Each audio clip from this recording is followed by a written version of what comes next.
마켓 무버입니다.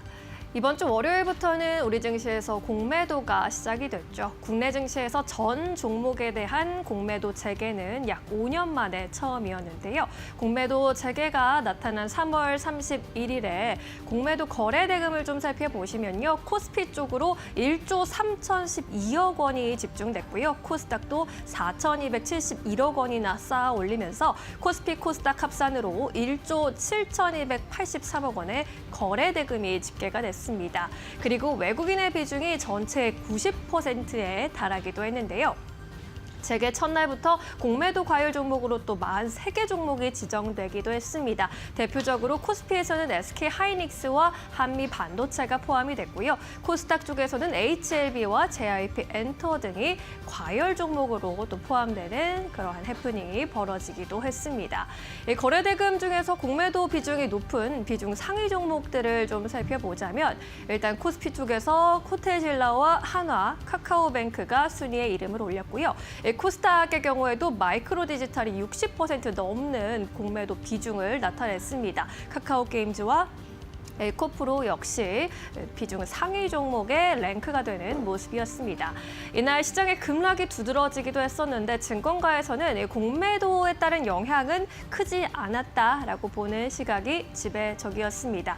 공매도 재개 관련해서 증권가 분석을 좀 살펴보자면 일단 KB증권 쪽에서는 한국 증시의 급락이 공매도보다는 미국 경기와 관세 리스크 영향이 더 크게 작용한 것이다라고 진단을 했고요. 신한투자증권에서도 과거의 외국인 수급 동향을 좀 봤을 때 공매도 재개 이벤트보다는 펀더멘털에 연동되는 경향이 더 강했다라고 진단했습니다. 실제로 역대 사례를 좀 살펴보면 공매도 금지 종료가 조치가 나타난 이후로 1개월과 3개월간의 수익률을 좀 비교해 보면요.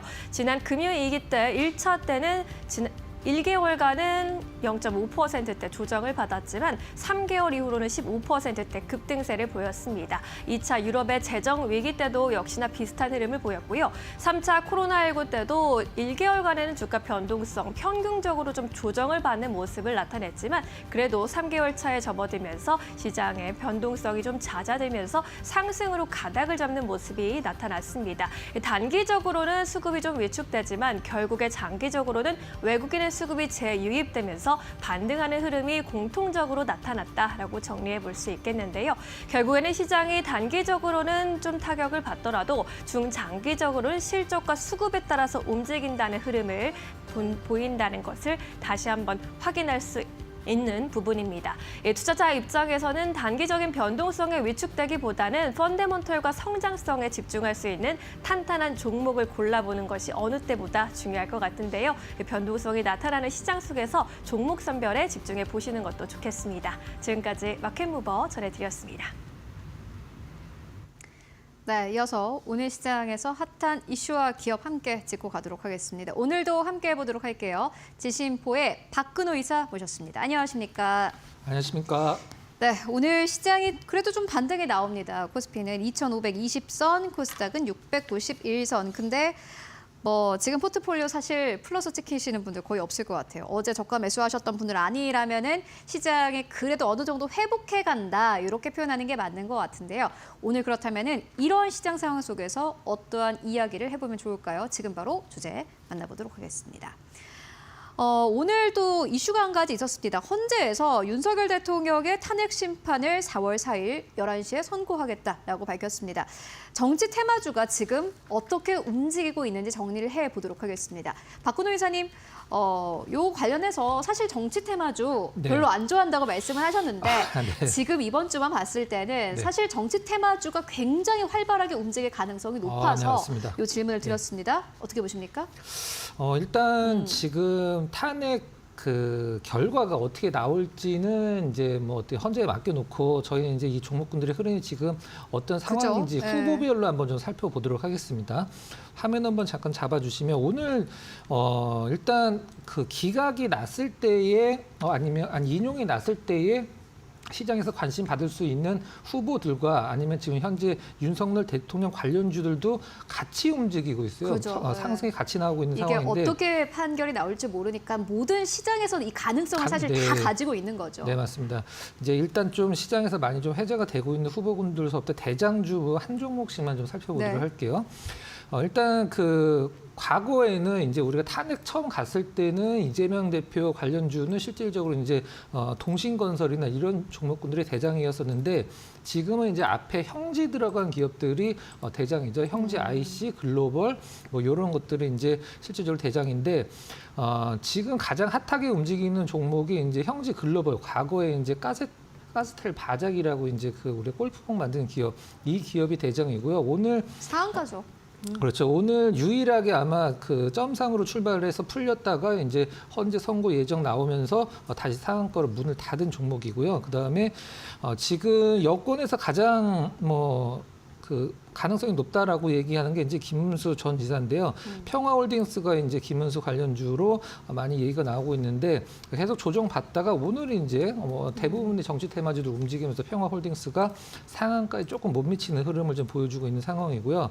좀 약간 노이즈가 나오긴 합니다만은 정치적인 얘기는 배제를 당연히 하고 오세훈 서울시장 관련주는 이제 진양화학이 많이 회자가 되고 있는데 네. 진양화학 같은 경우는 실질적으로 좀 약간 큰 시세를 주지 않아서 좀 패스를 하도록 하고 안철수 의원 관련주가 사실 시장에서 좀 가장 덜 떨어졌었습니다. 가장 덜 떨어졌는데 오늘 어제 좀 약간 영향이 있었고 오늘 나름대로 반등 주긴 합니다만은 주가만 봤을 때는 좀 기대치가 좀 약간 낮은 듯한 그런 느낌이고요. 홍준표 지사 관련주들 보면은 이제 경남 스틸인데 일단 지금 현재 16% 정도 보여주고 있는 상황인데 차트는 그러네요. 나쁘지 않고요. 일단 한동훈 전 대표 관련주 이제 당연히 대상홀딩스인데 사실 이 대상홀딩스를 보면서 이런 식으로 생각을 하신 분들이 있어요. 사실 외국인들 기관도 사실 대상홀딩스 지금 많이 사고 있는데 그래요. 네. 이거를 이런 식으로 생각을 하십니다. 어떤 식이냐면 대상홀딩스가 대선 테마주로 샀다가 혹시라도 내가 물려도 대상이니까 본전은 주겠지 이런 식으로 생각을 하시는데 하실 수도 있는데 어떤 식으로 접근을 하시는 건 개인의 문제긴 합니다만 테마주로 접근을 하실 때는 사실 기업의 내용이나 아니면 그 기업의 재무제표나 이런 건 사실 볼 필요성이 없습니다. 그냥 시장에서 거래량 많고 시세 가장 좋은 거 그렇죠. 테마는 사실 그것만 봐야 되거든요. 근데 전에 제가 이제 말씀드렸듯이 이게 일반적인 대선이 아니라 인용이 됐을 때의 전제 조건으로 말씀드리면 딱 2달 동안 60일 동안의 대선이 치러지는데 박근혜 대통령 탄핵됐을 때 60일 동안에 어떤 대선 경선이 이루어졌을 때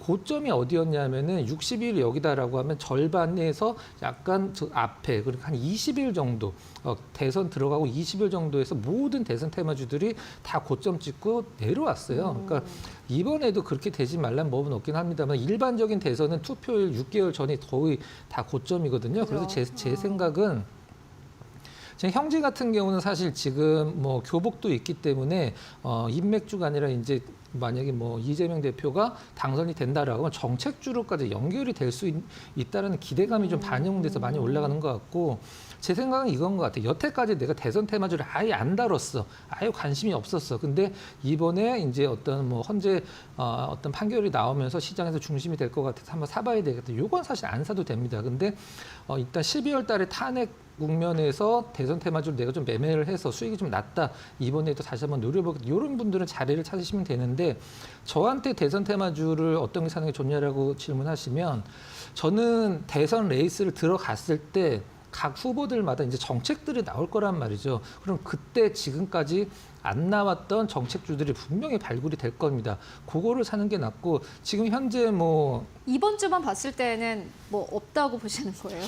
일단 지금 상한가가 안 들어간 종목은 약한 거고 오늘 상한가 들어간 종목은 리스크를 감수를 좀 해야 되는데 일단 이런 것들은 이제 물리더라도 사실 다시 상한가를 들어갈 거니까 사보겠다 하시는 분들은 굳이 말리지는 않긴 하겠습니다만은 지금 점 상한가 내지는 상한가 들어가 있는 종목을 따라 잡기에는 일단 헌재 판결을 보고 사면 늦지만 아까도 말씀드렸듯이 정리를 하면 안 하셨던 분들은 그냥 관심 끄고 대선 테마주를 하시겠다는 분들은 대선 레이스 들어갔을 때 정책주, 이제 인맥주들은 이미 올라간 상황이니까 정책주들을 일단 시장에서 새로 발굴되는 것들을 사는 게 좀 낫다, 이렇게 좀 말씀을 드리도록 하겠습니다. 네, 어려운 정치 테마주인 만큼 좀 정리해보고 가도록 하겠습니다. 정치 테마주를 접근을 하실 때 많은 분들이 그래도 이 기업은 뭐 실적 나오는 기업이니까 괜찮겠지 하고 들어가시는 분들도 많을 것 같은데 그거는 오판이다. 일단 테마주를 하기로 마음을 먹었다면은 실적 같은 것보다는 사실 시세가 더 중요하다. 그런 측면에서 봤을 때 형제글로벌 굉장히 시세가 강하다라고 정리를 해볼 수 있겠고요. 다만 이게 어떻게 될지 모르는 결과를 앞두고 하는 트레이딩이기 때문에 이러한 부분보다는 이제 이러한 선고 결과가 나오고 그 이후 정책 쪽을 보는 게 맞겠다라는 의견으로 저희 정리해보고 가도록 하겠습니다.